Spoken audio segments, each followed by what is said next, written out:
Arresti domiciliari per l'ex assessore di San Michele al Tagliamento accusato di concussione. Codognotto fornisce la sua verità sul caso Tangente. Soldi ricevuti per fini istituzionali, non per me, forse coinvolti altri soggetti.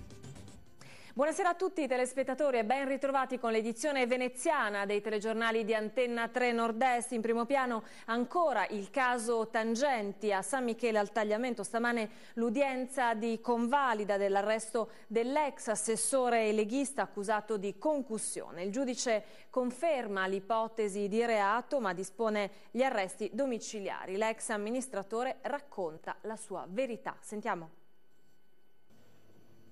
David Codognotto lascia il Tribunale di Venezia poco prima delle 13 e con esso anche il carcere. Arresti domiciliari per l'ex assessore leghista di San Michele al Tagliamento, finito in manette mercoledì scorso per concussione. È la decisione del giudice per indagini preliminari Michele Medici al termine di una lunga mattinata. Per 2 ore il 31enne di Bibbione ha parlato di fronte al magistrato, al suo fianco l'avvocato Renzo Fogliata che lo difende. Il GIP conferma l'ipotesi di reato di concussione, la necessità della misura detentiva, anche se ai domiciliari. Codognotto racconta la sua verità su quei 15.000 euro che secondo l'accusa sono una tangente, una verità che non viene giudicata inattendibile. Il giudice stesso ha riconosciuto espressamente nell'ordinanza che non appare assolutamente una versione fantasiosa o di comodo, ma appare plausibile e riconoscendo che andrà verificata. Il mio assistito è persona onesta e non ha agito per fini personali, dice Fogliata. In sostanza quei 15.000 euro che secondo l'accusa avrebbe incassato per prorogare un contributo comunale a un torneo calcistico promosso dall'associazione dell'Emene sarebbe soltanto una parte della restituzione del denaro già versato dal comune, visto che il torneo era saltato. A pesare come un macigno rimane però la modalità.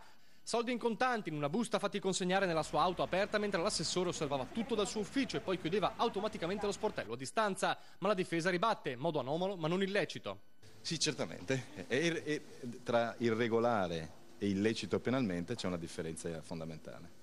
Massimo riservo sui particolari di questa versione con un'indagine in corso e certo non chiusa. Rimangono 2 elementi. Esiste il complice cui procura e finanza danno la caccia? Non ci sono altri soggetti destinatari personalmente di somme, ma c'erano destinazioni sempre legate a fini istituzionali e a soggetti istituzionali. Ed esiste la seconda mazzetta da 20.000 euro che secondo l'accusa Codognotto doveva incassare? C'era qualcosa già di previsto all'interno di una stessa destinazione istituzionale. Una versione che contrasta con la tesi dell'accusa e la testimonianza di chi aveva ricevuto l'indicazione del pagamento. Il fascicolo torna nelle mani del PM per il supplemento d'indagine. A San Michele la tranquillità non è tornata.